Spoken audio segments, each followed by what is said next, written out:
So picture this. You've got a guy wearing like a stringer tank top, and he is literally holding his breath while walking past the stationary bikes. Right, because he's terrified of the air over there. Exactly. He's absolutely terrified that if he accidentally inhales the ambient cardiovascular exertion in the room, his bench press is just going to immediately drop by 10 pounds. Oh, yeah.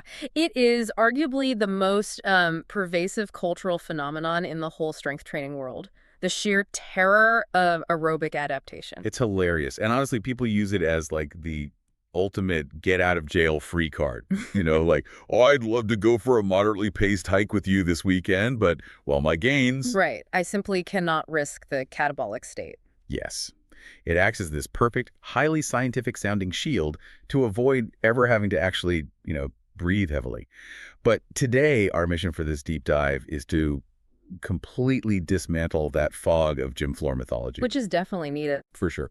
We're unpacking the interference effect using a massive stack of source material. We're talking landmark historical studies, sprawling modern meta-analyses, and some seriously granular molecular biology. Yeah, we really get into the weeds on the cellular stuff later. We do. And we're going to figure out if avoiding cardio is actually a smart, strategic move for hypertrophy or just a very elaborate excuse to avoid doing hard things. So, okay, let's unpack this, because this panic didn't just fall out of the sky. Exactly. No, it didn't. And that is why this particular piece of gym lore is so incredibly sticky.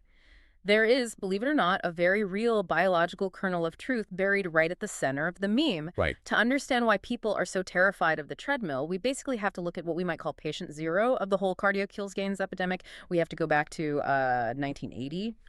The Robert Hickson study. Yeah. I was reading through the methodology of this experiment, and at first, I genuinely thought there was a typo in the data tables. Yeah, it is legendary in sports science for a very good reason. Hickson basically gave birth to the concept of concurrent training interference. Which is the formal scientific term. Right, the interference effect. It's the idea that doing resistance training and endurance training within the exact same program might, actively blunt the physiological adaptations you would get from just doing either one in isolation. Basically, the idea that the body gets confused by two different signals and just decides, well, I'm going to do neither of these well. Exactly. But when I actually looked at what Hickson put these subjects through, I couldn't believe it. He had 3 groups, if I remember correctly. A strength-only group, an endurance-only group, and a concurrent group doing both. Precisely. And he tracked them over the course of 10 incredibly grueling weeks. And the results sent absolute shockwaves through the strength community. Because the strengths dropped, right? Well, initially, the group doing both strength and endurance training saw their strength steadily climb for about 7 weeks. They were actually matching the strength-only group. But then they hit this brutal plateau. And by weeks 9 and 10, their strength didn't just stall, it actively began to plummet. Meanwhile, the group that was only lifting weights just kept getting stronger. Okay, if I am a bodybuilder in the 1980s reading the abstract of that study, I can completely see why I would immediately swear off jogging for the rest of my life. Oh, absolutely. It looks bad on paper. It sounds like definitive proof, right? Mix the two and your strength just falls off a cliff. But then, and this is where I thought there was a typo, I looked at the actual training protocol. Right, the volume was insane. The so-called endurance training these subjects were doing wasn't like a light 20-minute jog. Hickson had them doing intense, near maximal cardiovascular training 6 days per week. 6 days a week. It was intervals on the stationary bike 3 days a week, and then continuous exhaustive running the other 3 days. And wait, it gets better. They were doing this on top of a heavy strength training program that also involved squatting and heavy leg work multiple times a week. Yeah, it was a staggering amount of volume. Doing a professional, elite-level endurance athlete's workload on top of a demanding powerlifting style program made people tired. Their strength declined. What an absolute shocker. Right. Yeah. Someone alert the Nobel Committee immediately. If you are running and biking intensely 6 days a week, plus doing heavy squats, You weren't experiencing some magical cellular interference. You were just utterly systemically exhausted. Your nervous system is probably begging for mercy at that point. You are hitting on the exact flaw in how the public consume this data. What's fascinating here is the massive disconnect between how clinical research operates and how it gets interpreted by, well, gym bros. Yeah, the bro science interpretation. Exactly. In exploratory science, researchers often use incredibly extreme, hyper-exaggerated protocols just to prove that a physiological boundary or mechanism simply exists. I have to force the body to react. Right. I mean, if Hickson had used a light 10-minute walk twice a week, the recovery demands would have been so low that he might not have seen any statistical divergence at all between the groups. What? The mechanism would have just remained hidden. Okay, that makes sense. By pushing those subjects to the absolute ragged edge of human recovery capacity, he successfully proved that, yes, an interference effect is biologically possible. So he essentially had to turn the volume dial all the way up to 1,000 just to see if the speaker would actually blow out. That is the perfect way to frame it. He Right. proved the existence of the boundary.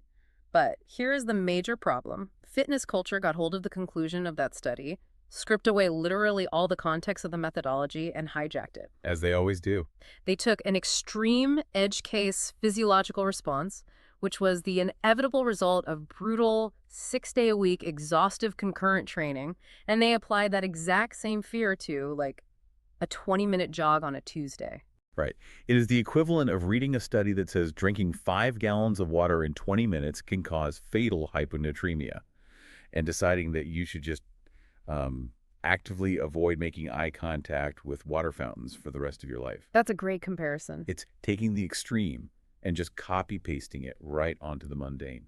So if the 1980 Hickson study is this massive outlier of extreme volume, what actually happens when we look at the modern data? The modern stuff is much more reasonable. Yeah, because when I was looking at the Wilson meta-analysis in our sources, I fully expected it to show a massive drop in upper body strength when cardio was introduced. But the data barely registers a blip there. Yeah, the modern scientific consensus paints a much more nuanced picture, and that Wilson meta-analysis is really a cornerstone of that. When researchers pool the data across numerous concurrent training trials, including studies where people do normal, manageable amounts of exercise, they find that the interference effect is real, but its impact is highly localized. Localized. Okay. Your observation is entirely correct. Upper body strength and hypertrophy seem largely immune to the interference effect caused by adding standard cardio to a program. See, but how does the body even compartmentalize that? I mean, if cardio causes a systemic stress response, why is my bench press completely fine, but my squat is suffering? Because the interference effect isn't just about systemic exhaustion, it is heavily driven by local muscular damage. The meta-analysis highlighted that the interference effect is almost entirely isolated to lower body hypertrophy and lower body power output. Oh, interesting. And this brings us to one of the most critical variables in this entire discussion, the mode of cardio. Okay, right. So it's less like cardio is battery acid flowing through your veins, destroying all your muscle, and more like running is a highly specific pothole for your leg days. That is an excellent analogy. The research draws a very sharp, undeniable contrast between running and modalities like cycling or rowing. So running is worse for gains. Significantly, running causes a much higher degree of interference with lower body strength adaptations compared to cycling. Okay, I really want to dig into the why here. Because on the surface, cardio is cardio, right? Your heart rate goes up, your lungs are working overtime, your mitochondria are firing. Why does the localized tissue care if I am on a treadmill versus a stationary bike? It all comes down to the mechanics of the movement and the specific type of muscle damage it induces. When you run, you are subjecting your lower body to what we call repeated eccentric loading. Eccentric, so the lengthening phase. Exactly. Every single time your foot strikes the ground, your leg muscles, particularly your quadriceps and calves, have to actively lengthen while under tension to absorb the impact of your body weight and gravity. That lengthening under tension is an eccentric contraction. Okay, so it is literally like the downward lowering phase of a heavy squat, where the muscle is stretching while fighting the weight. But when you were running, you were doing that thousands and thousands of times in a row with every single stride. Thousands of times. And that repeated eccentric loading creates significant microtrauma to the muscle fibers. It disrupts the Z-discs within the sarcomeres, it damages the structural proteins. Which sounds bad. Well, let's be clear, muscle damage is not inherently a bad thing. It's a normal part of the training process. But Think about what happens when you combine that with resistance training. Right. You are already going into the gym to do heavy squats, leg presses, and deadlifts specifically to intentionally damage and rebuild those leg muscles. When you add the high impact, high eccentric stress of running directly on top of that, you completely overwhelm the local recovery capacity of the tissue. So essentially, the local muscle tissue simply doesn't have the resources to repair both the structural impact damage from the pavement and the mechanical tension damage from the barbell simultaneously. Exactly. It is just too much trauma for one area. Precisely. The legs simply cannot prioritize the complex synthesis of new contractile proteins for muscle growth because they are completely bogged down just trying to repair the structural disarray caused by the repetitive impact. Wow. Okay, so conversely, look at the mechanics of cycling. Right, let's look at cycling. Let me guess. Cycling is primarily concentric. You've got it. Cycling is a concentric dominant, low-impact activity. When you push the pedal down on a bike, the muscle is shortening under tension to generate force. There is no impact with the ground, and there is virtually zero eccentric lengthening under load. Oh, that makes so much sense. Because of this, cycling creates just a fraction of the structural muscle damage compared to running. It challenges the cardiovascular system perfectly, but it leaves the local tissue architecture relatively intact. That creates much less structural interference with your heavy leg training. So for the listener right now, if your primary goal is to build massive, powerful legs, or you are trying to peak your squat max, choosing the stationary bike over the treadmill isn't just like an aesthetic preference or a matter of convenience. Not at all. It is a strategic imperative. You are basically choosing between adding a massive recovery pothole to your routine or opting for a smooth, low-impact road. It is one of the easiest, most actionable changes a person can make to mitigate interference. Just swap the treadmill for the bike. But mode is only half the battle, right? Because even on a low-impact stationary bike, if I sit there pedaling at high resistance for 3 hours a day, my body is eventually going to run into a wall. Oh, absolutely. The data mapping out the dose-response relationship in our sources is fascinating. It maps out cardio frequency against muscle preservation, and it paints a very clear picture of a threshold. It does. The mode is just the first layer of defense. The next critical variables are volume and frequency. How much cardio are you actually doing, and how often are you demanding that your body recover from it? Looking at the data trends, there is this incredibly clear green zone. When subjects were doing 2 to 3 sessions of cardio per week, muscle hypertrophy and strength adaptations were almost completely preserved. Yes, the green zone is very safe. It seems like the body is perfectly happy to manage that workload. But the moment the frequency jumps to 5 days a week or daily cardio, the curve completely inverts. The interference effect spikes dramatically. Yeah. So here's where it gets really interesting. Why is there such a sudden cliff? Why is 3 days fine, but 5 days is catastrophic? It comes back to the concept of systemic recovery, not just local tissue damage. The green zone, those 2 to 3 sessions per week of low to moderate volume, represents a workload that your central nervous system and metabolic pathways can easily compensate for. Because the body is adaptable. Very adaptable. It can shuttle nutrients to repair muscle tissue while simultaneously improving mitochondrial density from the occasional cardio session. But when we push into that daily cardio territory, You enter an environment of chronic energy depletion. When you are doing high volume, high frequency cardio on top of heavy lifting, you are demanding an impossible amount of resources from your systemic recovery. Building new muscle tissue is an incredibly metabolically expensive process. It requires a caloric surplus and abundant energy. If your body is constantly scrambling to replenish heavily depleted glycogen stores from daily cardio and constantly trying to repair systemic wear and tear, it simply will not partition resources toward building new, expensive muscle mass. the triages. Exactly. Survival and energy replenishment take absolute priority over bigger biceps. What I find so incredibly ironic about this is the behavior of the guys who are most terrified of cardio. You know the type. We all know the type. The guy who will park his car illegally in the fire lane just to avoid walking an extra 50 feet across the gym parking lot because he doesn't want to burn precious calories. Yes. Those guys are currently doing exactly 0 minutes of cardio a week. They are completely, utterly safe from that daily high-frequency danger zone. But in their absolute terror of overtraining, they are entirely missing out on the massive, proven benefits of the 2 to 3 day a week green zone. It's true. They are avoiding a threat that they aren't even remotely close to triggering. It is a massive overcorrection based on a fundamental misunderstanding of the dose-response curve. They are sacrificing real physiological benefits to avoid a phantom threat. Okay, let's ground this in reality. Let's say our listener is a busy professional. They have a demanding job, a family, and they simply do not have the luxury of going to the gym 6 days a week to perfectly alternate their lifting and cardio days. A very common scenario. Right. They want to hit that safe green zone 3 times a week, but because of their packed schedule, they have to do their cardio and their heavy lifting on the exact same day, often during the exact same 90-minute gym session. If they do that, are their gains doomed? Are they throwing themselves right back into that high interference danger zone just by combining them? That is the practical reality for the vast majority of people, and it brings us to the most nuanced variable of all timing. We call this timing Tetris. Timing Tetris. I love that. How you arrange these different blocks of physiological stress within a single day matters immensely. The source material lays out some very specific rules for this timing Tetris.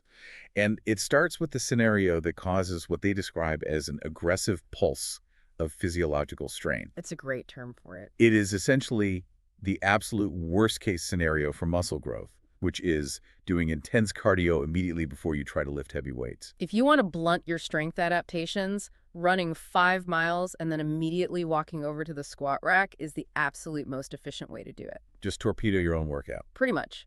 When you perform intense cardiovascular exercise right before resistance training, you are doing two highly detrimental things to your workout quality. First, you are acutely fatiguing the specific musculature you are about to try and overload. Which completely makes sense. If my quadriceps are heavily fatigued and full of hydrogen ions from a run, I am not going to be able to recruit the necessary high-threshold motor units to move a heavy barbell. Exactly. Hypertrophy requires mechanical tension. And to maximize mechanical tension, you need to recruit as many muscle fibers as possible and push them close to failure. If you are already fatigued, your force output drops significantly. If you can't lift as heavy or perform as many reps, you are drastically reducing the mechanical tension stimulus. You are giving the muscle a weaker signal to grow. So the first issue is just sheer physical fatigue. But I notice the research also points to a biochemical issue here, right? Yes. Intense cardio immediately before lifting actively blunts the anabolic signaling cascades that the resistance training is trying to trigger. Right. Your body is highly sensitive to the order of operations. Clark? It prioritizes the endurance adaptation because that was the first massive stressor it encountered, and it depleted the immediate energy reserves. So, this brings us to golden rule number 1 of timing Tetris. If you absolutely must do your cardio and lifting back-to-back in the exact same gym session, you must lift weights first. Secure the bag first. Yes. Hit the muscles while the central nervous system is completely fresh, glycogen stores are full, and you can maximize that mechanical tension. Yes, exactly. Send a loud, undeniable signal to the body to build muscle, and then, hop on this stationary bike afterward. Precisely. Doing the cardio afterward might still cause a microscopic degree of localized interference, but it is vastly superior to doing it beforehand because you have already secured the primary mechanical growth stimulus. Okay, but the data also highlights what they call an optimized single-day timing strategy, the ultimate hack, the 6-hour rule. This is for people who want to minimize interference down to absolute zero while still training twice a day. If you have the flexibility in your schedule, separating your endurance session and your lifting session by at least 6 hours is the golden ticket. So knocking out a cardio session at 6 a.m. before work and then hitting the weight room at 6 p.m. after work. Exactly. That minimum 6-hour gap is a critical window. It allows your central nervous system to recover from the morning fatigue. It gives you time to consume carbohydrates and partially replenish your intramuscular glycogen store. Right, fuel back up. But most crucially, it allows the molecular signals from the cardio session to completely quiet down before you introduce the lifting stimulus. Okay, I have to push back here because while the physiology makes perfect sense, the practicality is absurd for most people. I mean, who actually has the time or the mental bandwidth to do this? It's tough, I know. We are all professional fitness influencers who live in sweatpants and can nap at 2:00 p.m. For the average person listening right now, asking them to commute to the gym, sweat, shower, go to the office for 8 hours, and then commute back to the gym to do it all over again is a guaranteed ticket to burnout. You're not wrong. They might stick to it for a week before they quit entirely. That is a completely fair and necessary critique. We have to separate the physiological ideal from the practical ideal. The 6-hour gap is the biochemical gold standard, but But if implementing a 2-a-day workout schedule ruins your adherence to the program, then it is a terrible strategy for you. Adherence is everything. Consistency will always trump microscopic optimization. The hierarchy of resolution here is simple. Training on entirely separate days is best.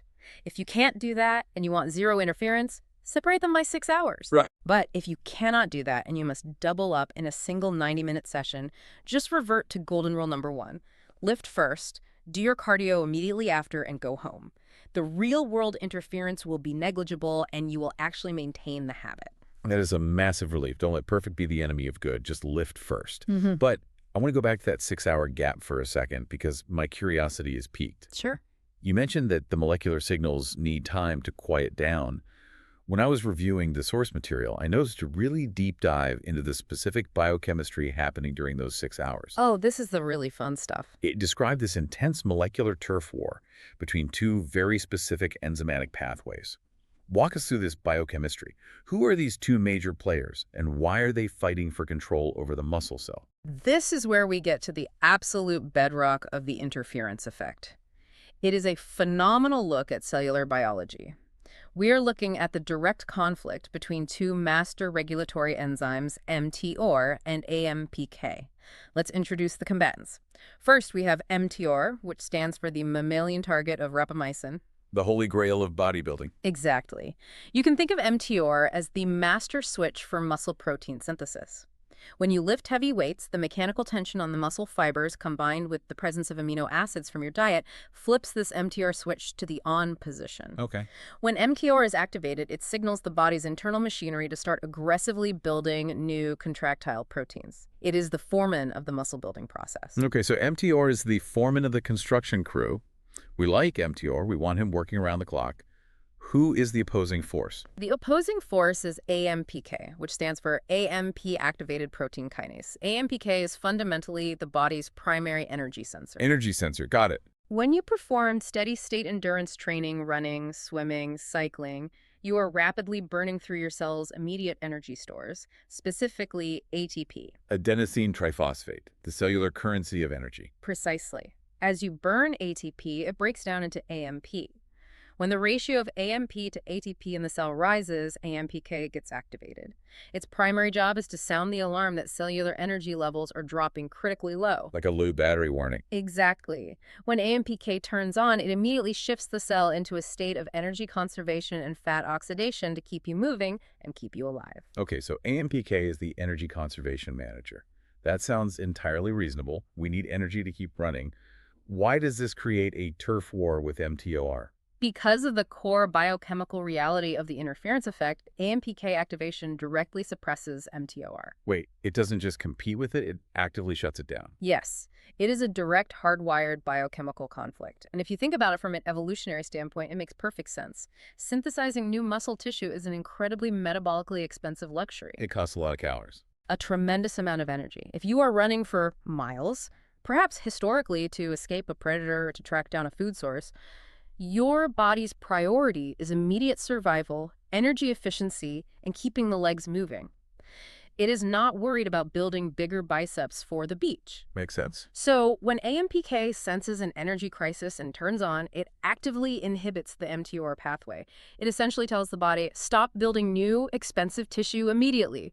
We need to divert every ounce of available energy just to keep the organism moving. Oh, man. Okay, let me try an analogy here to make sure I have this mechanism locked in.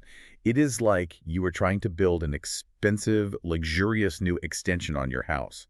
That is mTOR. I like where this is going. You have hired the construction crew, they have the lumber, they are hammering away ready to build the muscle. But suddenly, right in the middle of construction, the smoke alarms start blaring because the house's main power grid is critically failing. That fire alarm is AMPK. Your body immediately stops the construction crew, tells them to drop their hammers, and forces everyone to deal with the power failure first. You cannot build a luxury extension while the emergency alarm is actively going off. That is a remarkably accurate analogy for what is happening on a cellular level. The energy crisis alarm of AMPK halts the construction crew of mTOR. So the cardio kills gains gym bros are actually right. If cardio depletes ATP, which turns on AMPK, and AMPK actively shuts down mTOR, then cardio literally stops muscle growth at a cellular level. The science proves the meme. Well, if you connect this to the bigger picture, we have to introduce the most important element of this entire biochemical process, time. Time. This is exactly where the popular fitness discourse takes a factual mechanism and completely misapplies it. Yes, the biochemical conflict is real, but it is almost entirely acute. Acute, meaning it is temporary. Exactly. To build on your fire alarm analogy, the fire alarm doesn't ring forever. It only rings while the energy crisis is happening. Once you step off the treadmill, your heart rate comes down and you consume some carbohydrates. Your cellular ATP levels begin to normalize. As ATP is restored, the AMPK signal begins to fade, it turns off, the emergency is over. This is precisely why the 6-hour rule we discussed earlier is so magical. Oh, because it gives it time. Yes, that 6-hour gap allows the AMPK energy alarm to completely shut off. By the time you walk back into the gym later that day to lift weights, the alarm is completely silent and you can flip the MTR switch without any interference whatsoever. Oh, wow. So your cellular environment isn't, like, permanently broken. Not at all. The human body is not so incredibly fragile that doing a 30-minute session on the stationary bike permanently breaks your MTO signaling into oblivion. The internet echo chamber would have you believe that one single jog ruins your anabolic environment for a month. Right. That one jog on a Tuesday destroyed your whole year of lifting. In reality, it is a temporary, easily managed shift in priorities. If you manage your training schedule intelligently, you can turn on AMPK in the morning, let it fade, and fully activate MTOR in the evening. You can have the benefits of both pathways. Okay, this is a massive paradigm shift. We have spent this entire deep dive so far operating from a defensive posture. We have. We have been talking entirely about how to mitigate the damage of cardio. We've talked about choosing the right mode to avoid the eccentric micro-tear potholes, staying in the green zone of frequency to manage systemic fatigue, and playing timing Tetris to dodge the molecular fire alarms of AMPK. All very defensive. Right. We have been treating cardiovascular work like this necessary evil that we just have to carefully contain. But I was looking at a section of the research that completely flips this narrative on its head. Is there a reality where cardio is not just something to be managed, but is actually a secret weapon for lifting heavier weights? There absolutely is. And frankly, this might be the single most important takeaway from our entire discussion today. Okay, listener, lean in for this one, because this is the part of the conversation that the anti-cardio crowd is desperately hiding. They are so obsessively focused on protecting every single microscopic ounce of muscle tissue from the big bad treadmill that they are completely ignoring the physiological reality that avoiding cardio might actually be the exact thing holding their lifts back. Walk us through this. What are the direct, tangible benefits of cardiovascular fitness for a dedicated strength athlete? When you look closely at the physiology of a heavy, intense lifting session, robust cardiovascular conditioning is the invisible foundation that everything else relies upon. The first massive benefit is improved work capacity and clearance between sets. Right, work capacity. Right. Meaning how quickly your body can bounce back after a heavy set of 5 on the squat so you can do it again. Exactly. Let's look at the cellular level during a heavy lift. When you push through a grueling set of squats, your heart rate spikes massively, and your working muscles rapidly produce metabolic byproducts like hydrogen ions as they burn through anaerobic energy. Which causes that burn. Yes, the accumulation of these metabolites is what causes that intense burning sensation and ultimately muscular failure. How quickly your body can flush those metabolites out of the local tissue, bring your heart rate back down to baseline, and prepare you for the next heavy set is entirely dependent on the efficiency of your aerobic system. I was reading this section on capillary density, and it hit me. This is literally a plumbing upgrade for the muscle. That is exactly what it is. Regular cardiovascular training builds a much denser, more expansive capillary network around your muscle fibers. It also increases the density of mitochondria within the cells. Okay. If you have a strong aerobic base, that capillary network acts like a high-powered vacuum. It rapidly clears out the hydrogen ions and shuttles fresh oxygen and ATP back into the muscle. You recover significantly faster between sets. Which means you don't have to rest for like 8 minutes between every single exercise. You can maintain a much higher quality of effort across the entire duration of your workout. And higher quality effort means more total volume lifted with good form, which ultimately means, more gains. Precisely. You are increasing your capacity to do the work that builds the muscle. The second major benefit is faster recovery between training sessions.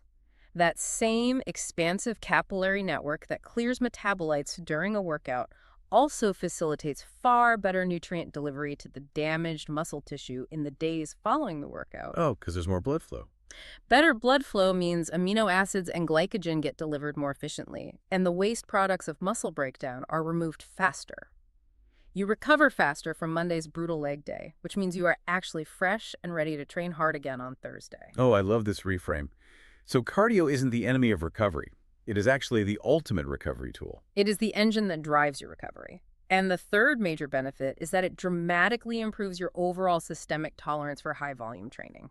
You simply do not gas out as quickly. Okay, I have to take a moment to roast a very specific, very common type of gym goer right now. Oh, please do. We have all seen this guy, the massive, hulking powerlifter who can unrack and squat a small car.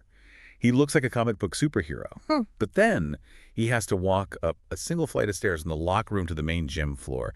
And by the time he reaches the top step, he is completely gassed out. Out of breath. He is leaning heavily against the water fountain, panting, clutching his chest like he just ran a competitive marathon. He has to sit on a bench and rest for 10 minutes just to recover from the staircase before he can even think about charging up his hands. It is absurd. It is a very common and somewhat tragic sight in strength-focused facilities. And it highlights exactly what you were saying about work capacity. Yeah. If you skip cardio entirely because you are terrified of this microscopic interference effect, you end up with a fundamentally lower overall training quality. You do. If you are breathing heavily and exhausted just from loading the 45-pound plates onto the bar, how are you possibly pushing your muscles to their true mechanical failure point during the set? You aren't failing because your quadriceps gave out. You are failing because your heart and your lungs gave out first. You are leaving muscle growth on the table because your aerobic engine is too small to support your anaerobic output. This raises an incredibly important question for anyone serious about their training. If you cut out cardio entirely in the name of maximizing gains, are you truly maximizing your physical potential, or are you just artificially limiting your body's ability to handle hard work? That's a great point. The physiological research strongly suggests the latter. By actively avoiding the development of your aerobic base, you are inherently lowering the ceiling on your anaerobic capacity. It is the ultimate irony. In their desperate attempt to protect their gains, the anti-cardio crowd is actually preventing themselves from working hard enough to trigger new ones. And, of course, we cannot have this conversation without addressing the elephant in the room, which is the broader reality of human health. Right. We aren't just isolated muscle-building meat robots. We are living organisms. Exactly. Let's look at the absolute worst case scenario. Even if, and this is a massive, highly debatable if, even if doing moderate, well-programmed cardio cost you a fraction of a percent of your absolute maximum genetic potential for muscle mass, the physiological trade-off is incredibly lopsided. How so? The epidemiological evidence for cardiovascular exercise regarding general human health and longevity is about as bulletproof as it gets in the scientific literature. We are talking about significantly reduced all-cause mortality, drastically improved metabolic health, better insulin sensitivity, enhanced cognitive function, and a fundamentally stronger, more resilient heart. Massive benefits. These are profound, life-extending benefits to throw away simply because of an exaggerated, misunderstood internet meme about an acute enzymatic pathway. It is genuinely insane when you frame it like that. It is like saying, wow, I would love to live an extra robust decade of life to see my grandkids grow up, and I'd love to not have a heart attack at 50, but I really, really need my calves to be half an inch bigger for beach season. It is a complete catastrophic loss of perspective. It is an incredibly myopic view of human physiology. Okay, we have covered an immense amount of ground today. We have traveled from the extreme, exhausting origin story of the 1980 Hickson study all the way to the nuanced modern meta-analyses. We really went through it. We did. We've talked about the mode problem and why running is a pothole for your squat while the bike is a smooth road. We mapped out the green zone of frequency to avoid systemic fatigue. We played the timing Tetris of the 6-hour rule to dodge the molecular fire alarms, diving deep into the turf war between MTR and AIM and PK. A lot of cellular battlefields. For sure. And finally, we revealed the plot twist, that cardio is actually your secret weapon for better plumbing, faster recovery, and heavier lifting. So, as we bring this deep dive in for a landing, let's do the grand synthesis. Let's give the listener the ultimate science-backed game plan to take to the gym tomorrow. Let's do it. First, do not be afraid of the cardiovascular section of your gym. But if you have the choice and you want to prioritize lower body hypertrophy, Maybe choose the stationary bike or the rowing machine over the treadmill. You avoid that eccentric muscle damage and save your local recovery capacity for the weights. Excellent advice. Second, keep it in the highly adaptable green zone. 2 to 3 sessions a week of moderate intensity cardio is the absolute sweet spot. You get all the capillary density and heart health benefits without stressing your central nervous system or tapping into chronic energy depletion. The green zone is where you want to live. Third, play your timing Tetris smartly. If you have to do both in one single session, secure the bag lift weights first. Preserve that primary mechanical tension signal. And if you are really serious about optimization, separate the sessions by at least 6 hours to let the AMPK energy alarm turn completely off before you try to build new muscle. Perfect summary. So let me ask you for the final definitive verification. Based on the totality of this source material, what does this all mean for the listener? Is the cardio kills gains meme officially dead and buried? Unless the listener happens to be an elite, advanced competitive bodybuilder who is in the final agonizing weeks of stage prep, operating on a massive caloric deficit, and fighting to preserve every singular microscopic gram of contractile tissue. Which is almost no one. Right. For 99% of the population, including highly dedicated, serious recreational lifters, the interference effect is completely, entirely manageable. The meme is fundamentally debunked. It is not cardio itself that kills gains. It is poorly programmed, excessive, badly timed cardio that causes issues. That makes so much sense. When programmed correctly, cardiovascular fitness is a massive, undeniable net positive for both your long-term health span and your absolute lifting performance. Poorly programmed cardio is the culprit, not the fundamental concept of cardiovascular health itself. As we wrap up today, I want to leave you, the listener, with a final lingering thought to mull over. Something to chew on the next time you are standing on the gym floor, deciding whether or not to quickly walk past the bikes. I'm curious where this is going. Think about human evolution. Think about our ancient ancestors, hundreds of thousands of years ago. They absolutely did not have the luxury of choosing to be a highly specific specialist. They had to sprint at maximum explosive speed to escape predators. They had to walk and jog for miles across the savannah at a steady state to forage for food and track prey. Very true. And D, they had to lift heavy stones, drag massive carcasses, and build shelters using raw mechanical tension. Our bodies were not designed in a sterile vacuum to do just one single thing perfectly. We were designed by nature and evolution to be ultimate, highly adaptable hybrid machines. We are physiologically capable of immense, explosive strength and incredible sustained endurance simultaneously. We really are. So why do we spend so much time, energy, and mental anxiety in the modern commercial gym trying to force our beautifully complex, adaptable bodies to choose just one? That's a great question to end on. Thank you so much for joining us on this deep dive. Keep questioning the conventional wisdom, keep challenging the sacred gym bro commandments, and we will see you next time. Until next time.